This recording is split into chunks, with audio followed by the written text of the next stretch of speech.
Hello everyone, welcome to our YouTube channel Destiny Commerce Academy. Today we will discuss about the elasticity of demand. Elasticity of demand means अगर हम हिंदी में बात करें तो इसको बोलते हैं मांग की लोच, यानी कि डिमांड में कितना चेंज होगा, चाहे हम अगर प्राइस में चेंज करते हैं, इनकम में चेंज करते हैं, या फिर रिलेटेड गुड्स के प्राइस में चेंज होता है, या एडवर्टाइजमेंट में चेंज करते हैं, तो उसके regarding the elasticity of demand means the measurement of rate of change. हम इसके अंदर क्या करते हैं, रेट ऑफ चेंज का क्या करते हैं, मेजरमेंट करते हैं, ठीक है ना। In the quantity demanded due to change in the price of commodity, यानी कि प्राइस में चेंज आना, इनकम में चेंज आना, रिलेटेड गुड्स के प्राइस में चेंज आना, या फिर एडवर्टाइजमेंट के अंदर आप जो चेंज लाते हो, यानी कि क्वांटिटी डिमांडेड में किसके कारण चेंज आ रहा है, ये हमें क्या करना है, फाइंड आउट करना है। कर लोगे ना। नेक्स्ट हम करते हैं टाइप ऑफ इलास्टिसिटी। एक आता है price elasticity of demand, income elasticity of demand, cross elasticity of demand और advertisement elasticity of demand. Price elasticity of demand first of all हम इसी को पढ़ेंगे। Proportionate change in quantity demanded, यानी कि proportionate change in quantity demanded. Proportionate means आप बोल सकते हो percentage, divide by proportionate change in price, यानी कि प्रोपोर्शनेट चेंज इन प्राइस। ये किसका फॉर्मूला हो गया, प्राइस के कारण ये जो होता है, ये आप बोल सकते हो ये आपका डिपेंडेंट फैक्टर होता है, डिपेंडेंट, और जो ये होता है ये आपका क्या होता है, इंडिपेंडेंट। क्या होता है, इंडिपेंडेंट। वेरी गुड, डिपेंडेंट और इंडिपेंडेंट। तो आपको ये याद रखना है कि क्या डिपेंडेंट होता है और आपका क्या इंडिपेंडेंट होता है। इसके अलावा इसको हम डिपेंडेंट को हम अननोन भी बोल देते हैं। क्या बोल देते हैं, अननोन। क्या बोलते हैं, अननोन। और इंडिपेंडेंट को हम क्या बोलते हैं, नोन। क्या बोलते हैं, नोन। तो आपको ये याद रखना है, ठीक है ना। डिपेंडेंट को हम बोलते हैं नॉन और इंडिपेंडेंट को हम क्या बोलते हैं, अननोन। कर लोगे ना। तो ये आपका था प्राइस इलास्टिसिटी ऑफ डिमांड के रिगार्डिंग। अब ये चेंज इन क्वांटिटी डिमांडेड क्या होता है, percentage change in quantity demanded, यानी कि change in quantity Q1 new quantity minus old quantity, ठीक है, और डिवाइड बाय आपकी ओल्ड क्वांटिटी। ऐसे ही प्राइस के रिगार्डिंग आप कर सकते हो। तो ये तो था आपका फॉर्मूला जो मोस्ट इंपॉर्टेंट है, जो आपको ये याद रखना है। सेकंड आता है कि इसकी डिग्री क्या क्या है। दो इलास्टिसिटी मेथड की, एक तो हम पढ़ेंगे डिग्री और एक इसके पढ़ेंगे टेक्निक या मेथड, इसके कौन कौन से। तो नॉर्मली तो इसकी डिग्री होती है, एक तो होती है आपकी परफेक्ट और एक आपकी होती है रिलेटिव, ठीक है। पहली डिग्री आती है अपनी परफेक्ट इलास्टिसिटी। ये क्या है, नो चेंज इन प्राइस। देखो प्राइस में कोई भी चेंज नहीं करना, एग्जैक्ट ये क्या है, ये रहेगा। नेक्स्ट बनाता है मोर चेंज इन डिमांड। डिमांड के अंदर आप क्या करते हो, ज़्यादा चेंज। अगर प्राइस में कोई भी चेंज नहीं है फिर भी डिमांड में चेंज हो रहा है। और not found in practical life, ये आपको थोड़ा ध्यान रखना है कि रियल लाइफ के अंदर ये नहीं मिलता, रियल लाइफ के अंदर ये नहीं मिलता। तो परफेक्टली इलास्टिसिटी की सिचुएशन वो होती है जो रियल लाइफ में नहीं मिलती। प्राइस में कोई चेंज नहीं करने पर अगर थोड़ा बहुत प्राइस में चेंज होता है तो डिमांड इन्फिनिटी चली जाती है। कहाँ चली जाती है, इन्फिनिटी चली जाती है। तो ये आपको याद रखना है। ये आपकी होती है हाइपोथेटिकल कंडीशन। कैसी होती है, हाइपोथेटिकल कंडीशन। डिग्री को हम दो पार्ट्स में डिवाइड कर सकते हैं। पहला आता है परफेक्ट और दूसरा आता है रिलेटिवली, ठीक है ना। परफेक्ट के अंदर वही दो, परफेक्ट इलास्टिक जो इन्फिनिटी होती है, और एक होती है परफेक्ट इन इलास्टिक जो आप बोल सकते हो कि 0 के बराबर होती है। रिलेटिव के अंदर 3 चलती हैं, elasticity more than 1, elasticity equal to 1 और इलास्टिसिटी लेस देन 1। ये आपको ध्यान रखना है। 5 तरह की डिग्री हैं। ये जो परफेक्ट वाली डिग्री है ये हाइपोथेटिकल है, ये रियल लाइफ में नहीं मिलती। जो रियल लाइफ में मिलती है वो आपकी है रिलेटिव वाली, ठीक है ना। Very good. इनकी रिलेटिव इलास्टिक क्या होती है कि जब प्राइस में थोड़ा सा चेंज होता है, यानी कि प्राइस में तो अगर मैं देखो ऊपर आपको फॉर्मूला याद होना चाहिए, change in quantity demanded divide by change in price. अगर प्राइस में क्वांटिटी डिमांडेड में 20% चेंज है और प्राइस में सिर्फ 10% चेंज है, मतलब टोटल क्या हो गया 2। तो जो इलास्टिसिटी डिमांड थी आपकी ग्रेटर देन 1, ये इसका है। तो अब बताओ ये है या नहीं है, कहाँ बोलोगे सर क्या, आपकी जो इलास्टिसिटी डिमांड है वो क्या है 2, और 2 का मतलब क्या है ग्रेटर देन 1 है, तो इसको क्या बोलेंगे हाईली या relatively elastic demand. Very good. Example क्या है इसका, लग्जरी गुड्स जो आइटम होती है वो आपकी होती है रिलेटिवली हाईली इलास्टिक डिमांड उनकी होती है, यानी कि प्राइस में थोड़ा चेंज होने पर डिमांड में ज़्यादा चेंज होता है, ये लग्जरी आइटम के रिगार्डिंग बताया गया है। तो इसके अंदर क्या दिया गया, change in price equal to change in demand. अगर आपका 10 रुपये change in quantity demanded, formula तो वही रहेगा चेंज इन प्राइस। अगर ये आपका 10 रुपीज है, 10% है सॉरी, तो ये भी 10% है, तो क्या हो जाएगा 1 हो जाएगा। तो यहाँ पर इलास्टिसिटी डिमांड कितनी होगी, इक्वल टू 1, क्या हो जाएगी इक्वल टू 1, ये आपको याद रखना है। तो इसके अंदर जो पेपर में आता है, ये मोस्ट इंपॉर्टेंट पॉइंट तो आपका यही है कि यूनिट इलास्टिक डिमांड को हम क्या बोलते हैं, उस टाइम जो डिमांड करो बनता है वो बनता है रेक्टेंगुलर हाइपरबोला। रेक्टेंगुलर हाइपरबोला का मतलब होता है कि एक डिमांड करो पर आप जो पॉइंट बनाते हो वहां पर इलास्टिसिटी इक्वल टू 1 होती है, यहाँ भी और यहाँ भी, इन दोनों जो है क्या होती है इलास्टिसिटी इक्वल टू 1 होती है। तो ये आपको ध्यान रखना है। हाईली इन इलास्टिक डिमांड क्या करते हैं, हाईली इन इलास्टिक डिमांड। तो हाईली इन इलास्टिक डिमांड को हम रिलेटिवली, देखो या तो हाईली वर्ड यूज कर लो या फिर आपका रिलेटिव कर लो, एक ही बात है। इन इलास्टिक डिमांड जब हम change in quantity demanded divide by change in price, और क्वांटिटी डिमांडेड में सिर्फ 10% चेंज होता है, प्राइस में 20%, यानी कि क्या हो गया हाफ हो गया, तो क्या हुआ लेस देन 1, क्या हो गया लेस देन 1 हो गया। तो इसको क्या बोलेंगे इन इलास्टिक, क्या बोलेंगे इन इलास्टिक। लेकिन कौन सा रिलेटिवली, देखो वैसे तो परफेक्टली में तो 2 ही कंडीशन है, परफेक्टली इलास्टिक अगर मैं बात करता हूं परफेक्टली इलास्टिक तो वहां पर होती है इन्फिनिटी, अगर मैं करता हूं परफेक्टली इन इलास्टिक वहां पर होती है 0। ये रहा परफेक्टली इन इलास्टिक, यहाँ पर क्या होगी 0, यानी कि आप प्राइस में कितना ही भी चेंज करते रहो डिमांड में कोई चेंज नहीं होता, वो कहलाता है परफेक्टली इन इलास्टिक। क्या कहलाता है, इसका डिमांड करो देखो कैसे बना रखा है परफेक्टली इन इलास्टिक का डिमांड जो आपकी ये क्या है वर्टिकल। हाँ एक चीज और आपको ध्यान रखनी है, जब परफेक्टली इलास्टिक की कंडीशन इन्फिनिटी होती है वहां पर डिमांड करो होता है क्या हॉरिजॉन्टल, क्या होता है हॉरिजॉन्टल। और अगर परफेक्टली इन इलास्टिक की कंडीशन होती है वहां पर डिमांड करो क्या होता है वर्टिकल, क्या होता है वर्टिकल। कर लोगे ना, आसान था, वेरी गुड। नेक्स्ट बनाता है, इसके बाद हम पढ़ते हैं कि method of measuring price elasticity, method of measuring price elasticity के रिगार्डिंग। देखिए method of measuring price elasticity क्या, कुछ देर का सबसे पहले आता पॉइंट इलास्टिसिटी। देखो मैंने बताया था कि प्राइस इलास्टिसिटी जो हम मेथड पढ़ने वाले हैं उसके अंदर पहले तो हमने पढ़ा था कि प्राइस इलास्टिसिटी मेथड का फॉर्मूला जो होता है change in quantity demanded divide by change in price. फिर हमने पढ़ी थी डिग्री, सर डिग्री को 2 पार्ट में डिवाइड किया था, एक हमने किया था परफेक्टली, एक हमने किया था रिलेटिवली। परफेक्टली में 2 होती है, परफेक्टली इलास्टिक जहां पर इलास्टिसिटी इक्वल टू इन्फिनिटी होती है, एक होती है परफेक्टली इनइलास्टिक जहां पर इलास्टिसिटी डिमांड जो होती है वो आपकी इक्वल टू 0 होती है। जहां पर परफेक्टली इलास्टिक होता है वहां पर डिमांड करो हॉरिजॉन्टल होता है, जहां पर परफेक्टली इनइलास्टिक होता है वहां पर डिमांड करो वर्टिकल होता है। फिर हमने पढ़ी थी रिलेटिव में 3, इक्वल टू 1 और आपका elasticity equal to 1, elasticity greater than 1 और इलास्टिसिटी लेस देन 1, ठीक है ये। और जियोमेट्रिकल मेथड हम इसको बोलते हैं, ये दिया था बोल्डिंग ने, किसने दिया था बोल्डिंग ने, तो ये आपको याद रखना है। इसने कैसे निकाला, इसका जो फॉर्मूला था निकालने का वो था लोअर सेगमेंट डिवाइड बाय आपका डिमांड करो लीनियर है, क्या है लीनियर डिमांड करो है, ठीक है ना, यानी कि पॉइंट ए से लेकर बी तक जाता है, यानी कि लेफ्ट टू राइट जाता है, आप बोल सकते हो कि बॉटम की तरफ जा रहा है। तो ये तो सिंपल निकल जाएगा। यहाँ पर जो मिड में होता है यहाँ पर इलास्टिसिटी क्या होती है इक्वल टू 1, इससे नीचे है तो ये किसको क्या बोलेंगे, देखो आपको याद हो तो इन तीनों को हम बोलते हैं रिलेटिवली, क्या बोलते हैं रिलेटिवली, वेरी गुड। यहाँ पर क्या है relative, highly relative elasticity demand, यहाँ पर बोलेंगे हाईली इन इलास्टिक डिमांड आप बोल सकते हो या रिलेटिवली इन इलास्टिक डिमांड बोल सकते हो। देखो यहाँ पर है क्या है रिलेटिवली इलास्टिक डिमांड, यहाँ पर है रिलेटिवली इन इलास्टिक डिमांड, और यहाँ पर क्या है यूनिट इलास्टिसिटी डिमांड जहाँ पर हाइपरबोलाइक कंडीशन होती है। और जो दो ये कंडीशन बच गई है, देखो यहाँ पर डिमांड करो क्या होगा हॉरिजॉन्टल चलेगा और यहाँ पर डिमांड करो क्या चलेगा वर्टिकल। जहाँ पर वर्टिकल चलता है वहाँ पर बोलते हैं हम परफेक्टली इन इलास्टिक और जहाँ पर हॉरिजॉन्टल चलता है उसको हम बोलते हैं परफेक्टली इलास्टिक। Very good.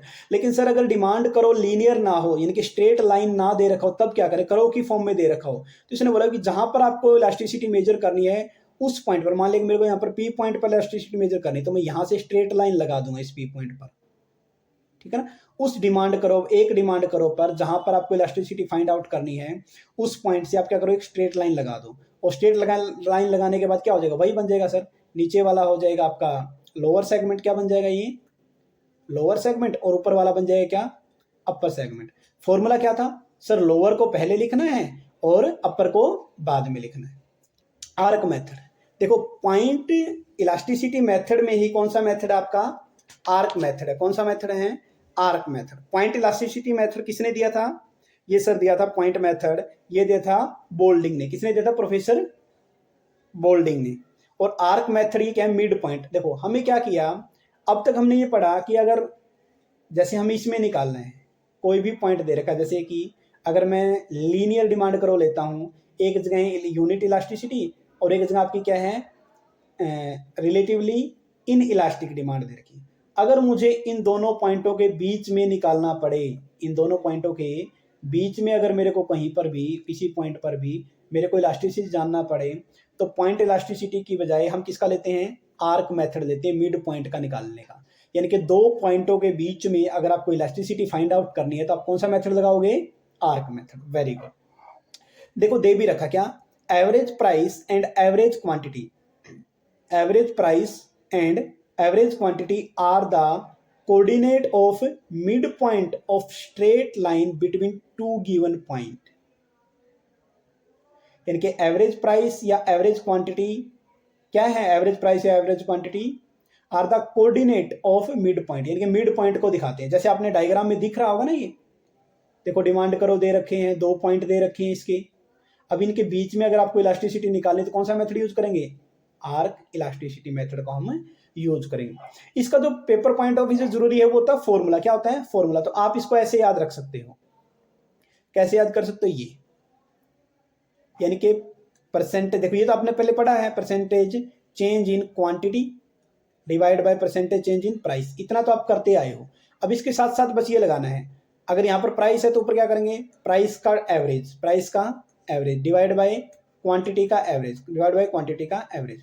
अब आप बोलो सर एवरेज तो 2 से डिवाइड करेंगे। सर 2 अगर इससे डिवाइड करेंगे, P1 प्लस में P2 डिवाइड बाई 2, ये जैसे कि ऐसे दिखाया गया है, ऐसे ही Q1 प्लस में Q2 डिवाइड बाई 2, तो अगर इसको हम ऊपर लेके जाएंगे तो 2 से 2 तो कट ही जाएगा। तो आपको ये फॉर्मूला याद रखना है। यानी कि जब दो पॉइंट गिवन पॉइंटों के बीच में आपको इलास्टिसिटी मेजर करनी है तो हम आर्क मेथड का यूज करते हैं, और उसका आपको ये फॉर्मूला याद रखना है। इससे ज्यादा RMR elasticity of demand Robinson ने दिया था। किसने दिया था? ये रॉबिन्सन ने। Very good. किसने दिया था? रॉबिन्सन ने ये दिया था। अब इसके अंदर दिखाया क्या गया है रॉबिन्सन ने कि इट यूज पॉइंट मेथड। अब देखो आर्क मेथड लगाना है तब भी पॉइंट मेथड की हेल्प चाहिए आपको, और ARMR करो निकालने हैं तब भी आपको पॉइंट मेथड ही चाहिए। ये क्या करता है? ARMR and elasticity of demand, ये TR total revenue, average revenue और मार्जिनल रेवेन्यू के बीच में रिलेशन शो करता है। अब आपको देखो इलास्टिसिटी निकालने का फॉर्मूला दे रखा है यहाँ पर। वैसे तो आप डायरेक्ट कर सकते हो, लेकिन थोड़ा सा समझा देता हूँ आपको। देखिए यहाँ देखिए क्या दे रखा है, P से Q के बीच में, ये P है और ये Q, ये कौन सा हो गया? आप बोलोगे सर लोअर सेगमेंट। क्या हो गया? Lower segment. Very good. और Q से लेके R तक ये कौन सा हो गया? Upper segment. क्या कर दिया? Upper segment. यही तो फॉर्मूला था, lower segment divide by upper segment. ऐसे ही यहाँ से O से लेके L तक लोअर सेगमेंट और L से लेके R तक क्या हो गया? आपका अपर सेगमेंट। लिख दोगे ना दो, तो इसमें तो कोई दिक्कत नहीं है। Very good. अब देखो O से N तक, ON, ये क्या हो गया आपका? Lower segment. क्या हो गया? Lower segment. आप बोलोगे सर ये LQ आ जाएगा, फिर तो LQ भी आ जाएगा, आपकी बात ठीक है। लेकिन इसमें ना एक मैथ की थोड़ी सी ट्रिक सी है, वो आपको याद रखना है। इसमें दो त्रिभुज बन रहे, देखना यहाँ पर। एक तो बन गया ये RLK और एक बन गया KQS, ठीक है ना। तो आप चाहे तो ये ले लो, चाहे ये ले लेंगे, दोनों त्रिभुजों में से आप कोई भी ले सकते हो। तो हम क्या करेंगे, यहाँ तो हमने ले लिया क्या? लोअर सेगमेंट में ON, और यहाँ पर हमने क्या ले लिया? QS। क्या ले लिया? QS, ये पॉइंट ले लिया, ये अपर सेगमेंट का बना दिया। ज्यादा आपको करने की जरूरत नहीं है, आप डायरेक्ट फॉर्मूला कर सकते हो, सिर्फ समझाने के लिए बताया गया है। ठीक है ना। तो देखिए इसके अंदर क्या बोल रहे हैं, आपको याद रखना सिर्फ ये एक फॉर्मूला कि sir elasticity of demand AR/MR curve से आप कैसे मेजर कर सकते हो। तो ऊपर लिखोगे आप एवरेज रेवेन्यू, नीचे लिखोगे average revenue minus marginal revenue. एक तो आपको फॉर्मूला ये याद करना है।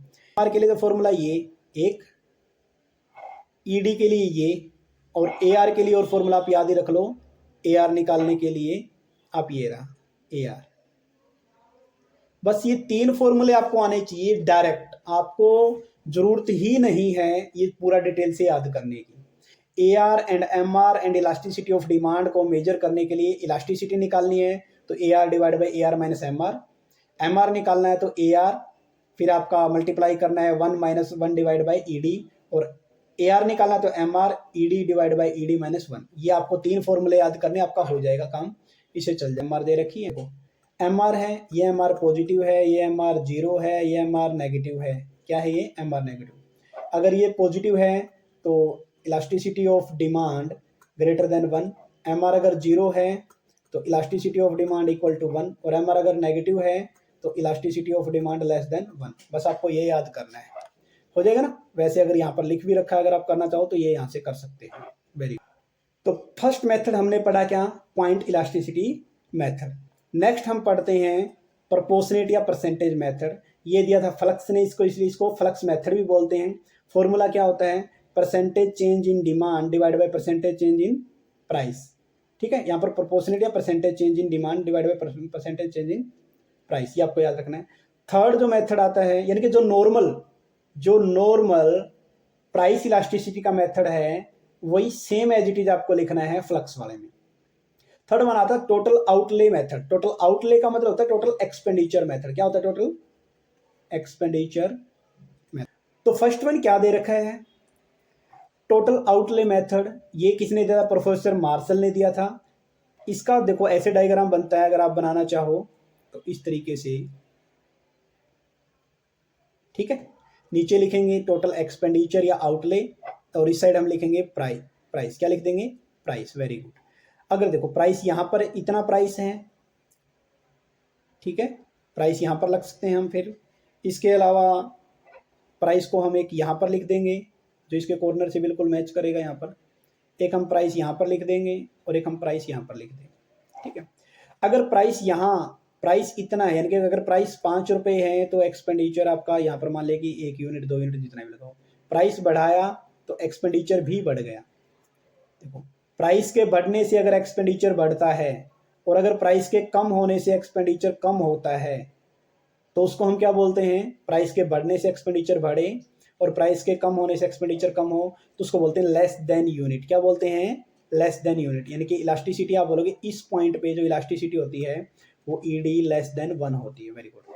अगर प्राइस बढ़ाओ या प्राइस कम हो, एक्सपेंडिचर सेम रहे, एक्सपेंडिचर क्या रहे, सेम रहे, तो इस पॉइंट पर क्या बोलेंगे, इलास्टिसिटी इक्वल टू 1। अगर प्राइस आपने बढ़ाया तो एक्सपेंडिचर क्या हो गया आपका, देखो पहले एक्सपेंडिचर यहाँ था ना, अगर यहाँ पर प्राइस है तो एक्सपेंडिचर ये, आपने प्राइस बढ़ाया तो एक्सपेंडिचर क्या हो गया, कम।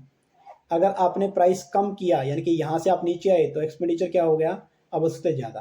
यानी कि अगर इनवर्स रिलेशन है तो आपको बस सिर्फ इतना याद रखना है, ये इसका डायग्राम आप ऐसे याद रख लेना।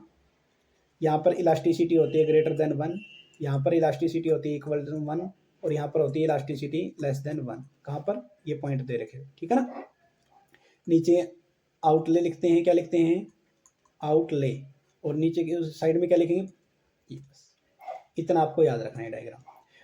तो इनवर्स रिलेशन है तो मोर देन इक्वल, अगर कोई चेंज नहीं आ रहा प्राइस के कारण आपके खर्चों में तो इक्वल टू 1, और चेंज जितना प्राइस में चेंज आ रहा है उतना ही आपके एक्सपेंडिचर में चेंज आ रहा है तो लेस देन 1। बस इतना याद रखना, यही इसमें दे रखा है डेफिनेशन में। प्राइस 6 रुपये है तो 100, प्राइस आपने बढ़ा दिया तो एक्सपेंडिचर कम हो गया, प्राइस आपने कम कर दिया तो एक्सपेंडिचर बढ़ गया। इनके यहाँ पर क्या रिलेशन है, आप बोल सकते हो इनवर्स रिलेशन। क्या रिलेशन है, इनवर्स रिलेशन। तो ये अगर नो रिलेशन, कोई चेंज नहीं है, अगर आप बोल सकते हैं सेम रिलेशन, तो ये आ जाएगा। Income elasticity method. तो इनकम इलास्टिसिटी बस कुछ नहीं करना, जैसे आपने किया था percentage change in quantity demanded जो है परसेंटेज इन प्राइस किया था, अब की बार प्राइस की जगह क्या करना, आपको सिर्फ और सिर्फ इनकम करनी है। वेरी गुड, बस पढ़ेंगे। एक होता है पॉजिटिव, एक होता है जीरो, और एक आगे हम पढ़ेंगे आप बोल सकते हो कि नेगेटिव, पॉजिटिव जीरो और नेगेटिव। पॉजिटिव जनरल गुड्स के केस में होता है कि जैसे जैसे आपकी इनकम बढ़ेगी आप डिमांड भी ज़्यादा करने लग जाओगे। ये किस में होगा? जनरल गुड्स में। अब जो पॉजिटिव होता है उसको 3 पार्ट में डिवाइड किया गया है। तो मैं एक बार है ना आपको समझाने के लिए यहाँ पर एक लाइन ड्रॉ करता हूँ। देखो, इलास्टिसिटी जीरो, और अगर इलास्टिसिटी पॉजिटिव है, इनकम इलास्टिसिटी पॉजिटिव है तब, और इनकम इलास्टिसिटी नेगेटिव है तब। ठीक है, पॉजिटिव के अंदर फिर 3 पार्ट, यानी कि इस पॉजिटिव को 3 पार्टों में डिवाइड किया गया है। कौन कौन से? ये तीनों पार्ट ये रहे, तीनों पार्ट ये रहे। इसको किसको? पॉजिटिव को। पॉजिटिव में क्या क्या दे रखा है sir? Equal to 1, equal to 1, greater than 1 और लेस देन 1। किसके पार्ट है ये? इनकम इलास्टिसिटी के अंदर, जो पॉजिटिव इलास्टिसिटी उसके अंदर। ठीक है, और इसके अंदर क्या आता है? इसके अंदर आता है जनरल गुड्स। और जीरो वाले केस में इसमें इंपॉर्टेंट गुड्स आती है, जैसे कि सोल्ट, कैरोसिन, ठीक है, या मेडिसिन वगैरह। ये कैसी क्या होती है? Zero elasticity. यानी कि इनकम बढ़े या ना बढ़े, ऐसा तो नहीं कि इनकम बढ़ने लगी तो आप दवाइयाँ ज़्यादा खाने लग जाओगे, तो नहीं हो सकता, या सोल्ट ज़्यादा खाने लग जाओगे तो ऐसा नहीं होगा, नमक वगैरह। नेगेटिव के अंदर क्या दे रखा है sir? In case of inferior goods like much product. आप बोल सकते हो कि जो घटिया वस्तुएं होती है, लाइक बाजरा, आप बोल सकते हो बाजरा, इनकी क्या होती है कि जैसे जैसे आपकी इनकम बढ़ती है, देखो इनकम कम तो डिमांड ज़्यादा, इनकम बढ़ी तो डिमांड कम, यानी कि इनवर्स रिलेशन होता है इनकम और उसमें घटेगा। क्योंकि जैसे मान लीजिए आपकी सैलरी 10,000 थी, आप नॉर्मल ड्रेस खरीद रहे थे, आपकी 1 लाख होगी तो आप ब्रांडेड खरीदने लग जाओगे, लग्जरी पे चले जाओगे। तो यानी कि आप इन्फीरियर गुड्स को इनकम बढ़ने के साथ साथ क्या करते हो? छोड़ देते हो। देखिए नेक्स्ट हम करते हैं income elasticity and propensity to consume. Propensity means आप बोल सकते हो कि क्या कंजप्शन की तरफ कितना झुकाव है। ये दिया था केंजियन कंसेप्ट। केंजियन ने एक तो दिया था प्रोपेंसिटी टू कंज्यूम को मार्जिनल, और एक क्या दिया था? एवरेज। तो यहाँ पर सी का मतलब होता है कंजप्शन, अब आई का मतलब होता है इनकम। मार्जिनल यानी कि एडिशनल यूनिट, तो ये तो हो जाएगा आपका मार्जिनल का तो ये, और एवरेज का आपका क्या हो जाएगा? ये। तो एक फॉर्मूला होता है इलास्टिसिटी ऑफ इनकम इलास्टिसिटी निकालने का, क्या? MPC divide by APC. MPC का फॉर्मूला क्या है? एमपीसी का फॉर्मूला है sir change in consumption divide by change in income divide by APC का सी डिवाइड बाय, यानी कंजप्शन डिवाइड बाय इनकम। इसको आगे सोल्व करेंगे तो change in consumption divide by change in income multiply, ऊपर चला जाएगा वाई, नीचे आ जाएगा सी, यानी कंजप्शन। और यही फॉर्मूला आपको यहाँ दे रखा है। आपको सिर्फ इतना याद रखना है कि प्रोपेंसिटी टू कंज्यूम और इनकम इलास्टिसिटी का क्या रिलेशन है, उसका फॉर्मूला क्या है, किसने दिया था? केंजियन ने दिया था, और ये फॉर्मूला ऐसे निकलता है। इसके प्राइस एक्सपेक्टेशन इलास्टिसिटी ये दिया था हिक्स ने, जे.आर. हिक्स ने, कब? 1939 को। Price rise in near future is expected lead to the increase in demand. अगर देखो हमारे देश में क्या है कि अब तो पता नहीं, लेकिन नॉर्मली क्या होता है कि रात को 12 बजे, यानी कि 12 बजे से जो नया रेट होता है वो लग जाता है, ठीक है ना। तो आप क्या करो, मान लें कि आज शाम को पता चला आपको 8 बजे 8 PM पर, अभी रेट चल रहा है पेट्रोल का 100 रुपये, और 12 बजे पता चल गया कि रेट होने वाला है 110 रुपये। कितना होने वाला है? 110। तो आप क्या करोगे? तो सेम प्राइस पर डिमांड बढ़ा दोगे ना। हाँ जी, अभी से लाइन स्टार्ट हो जाएगी पेट्रोल पंप पर लगने, सेम प्राइस पर क्या कर दोगे? डिमांड बढ़ा दोगे। तो अगर फ्यूचर में प्राइस इंक्रीज होने वाला है तो प्रेजेंट में क्या होती है? डिमांड बढ़ जाती है। तो ये आपको थोड़ा ध्यान रखना है। फॉर्मूला क्या है? Change in future price divide by change in current price. तो क्या करेंगे? Change in future price divide by change in current price. ये आपको थोड़ा ध्यान रख लेना है। हो जाएगा ना यहाँ तक? तो टू द पॉइंट हम बात कर रहे हैं, ऐसा नहीं है कि ज़्यादा एक ही टॉपिक पे ज़्यादा टाइम हम लगा रहे हैं। डिमांड करो क्या होता है? राइट शिफ्ट है तो elasticity more then, if elasticity is more तो राइट शिफ्ट, और लेफ्ट इलास्टिसिटी इज लेस। अगर इलास्टिसिटी कम है तो आप बोलोगे लेफ्ट शिफ्ट होता है, अगर इलास्टिसिटी ज़्यादा है इसका मतलब आप क्या बोलोगे? राइट शिफ्ट होता है। बस आपको ये याद रखना है, डिमांड करो, ये डिमांड करो, इलास्टिसिटी अगर ये राइट शिफ्ट बोलेंगे इसको तो यहाँ पर क्या होगी? इलास्टिसिटी मोर, यानी कि ग्रेटर देन 1 मान लो, आप समझाने के लिए बोल देता हूँ। और अगर ये हम कम करते हैं इसकी तो यहाँ पर इलास्टिसिटी लेस देन 1 समझाने के लिए कि कम होती है, यानी कि यहाँ पर होती है ग्रेटर, मोर, और यहाँ पर होती है लेस। इतना आपको याद रखना है। Elasticity of demand propounded by the Moore. Moore ने ये propound किया था, उसकी बुक थी सिंथेटिक इकोनॉमिक में, सिंथेटिक इकोनॉमिक। इसको डेवलप किया था बाद में रॉबर्ट टिफन ने, ठीक है ना। It is of the two type, एक होता है सब्स्टिट्यूट्स और एक कॉम्प्लीमेंट्री। क्रॉस को हम रिलेटिव भी बोलते हैं, क्रॉस को हम क्या बोलते हैं, रिलेटिव। ये भी याद रख लेना, क्रॉस डिमांड या फिर आपकी रिलेटिव डिमांड, ठीक है ना। ये दो तरह की होती है, एक होती है सब्स्टिट्यूट्स और एक क्या होती है कॉम्प्लीमेंट्री। सब्स्टिट्यूट्स में लाइक टी और आप बोल सकते हो कॉफी, टी और कॉफी। और कॉम्प्लीमेंट्री में क्या बोल सकते हैं हम, कार और पेट्रोल, क्या बोल सकते हैं, कार और पेट्रोल। अब जैसे आप पीते हो माउंटेन ड्यू और कोक, तो ये क्या आपकी सब्स्टिट्यूट्स गुड्स है, ठीक है। तो ये थोड़ा ध्यान रख लेना। सब्स्टिट्यूट्स गुड्स क्या होती हैं, इसमें जो याद रखने वाली हैं कि सर यहाँ पर पॉजिटिव रिलेशन होता है दोनों के बीच में। कैसे, अगर मैंने टी का प्राइस बढ़ा दिया तो कॉफी की डिमांड बढ़ जाएगी, इसकी डिमांड क्या हो जाएगी, बढ़ जाएगी, अगर इसका मैंने प्राइस बढ़ा दिया तो हमें क्या करना है, एक का प्राइस लेना है, एक की डिमांड लेनी है। टी का प्राइस बढ़ाया, कॉफी की क्वांटिटी बढ़ गई, क्योंकि देखो मान लिया कि टी थी पहले 10 रुपए में और कॉफी का रेट भी मान लिया कि 10 रुपए, ये मानते हैं अपने अपने कस्टमर ये ले रहे थे। टी का प्राइस कर दिया हमने 15 रुपए, तो अब क्या करेंगे, कुछ जो कस्टमर थे वो छोड़कर चले जाएंगे इसमें कॉफी, क्योंकि कॉफी का प्राइस अब भी कितना है, 10 रुपीज है, ठीक है ना। होप से आपको ये समझ में आ गया होगा। तो cross elasticity of substitutes goods is positive, क्या होती है, पॉजिटिव। एक पॉइंट तो आपको ये याद रखना है, very good. Relationship between the price and quantity direct, कैसा रिलेशन होता है, डायरेक्ट, ठीक है, एक ये। और देखो इसमें क्या है, पॉजिटिव डिमांड बनेगा, क्या बनेगा, पॉजिटिव, कि एक का प्राइस बढ़ा, यानी कि यहां पर मैं लिख देता हूं टी का प्राइस बढ़ा तो कॉफी की डिमांड बढ़ जाएगी, टी का प्राइस कम हुआ तो कॉफी की डिमांड कम हो जाएगी। इलास्टिसिटी क्या होती है, +1 होती है इसमें। कॉम्प्लीमेंट्री में क्या देखा, कार और पेट्रोल, आपको क्या याद रखना है, जैसे उसमें आपने याद रखा था, एक तो आपने याद रखा था पॉजिटिव, क्या याद रखा था, पॉजिटिव, और दूसरा क्या रखा था, डायरेक्ट। इसमें क्या होगा, एक तो आएगा नेगेटिव इनवर्स, और एक क्या होता है आपका, एक तो नेगेटिव और एक आपका इनवर्स, यानी कि इनडायरेक्ट, क्या बोल सकते हो, या फिर आप बोल सकते हो इनवर्स, उल्टा। यानी कि देखो पेट्रोल का प्राइस बढ़ा तो कार की डिमांड कम होगी, पेट्रोल का प्राइस बढ़ा तो कार की डिमांड कम होगी, ठीक है ना।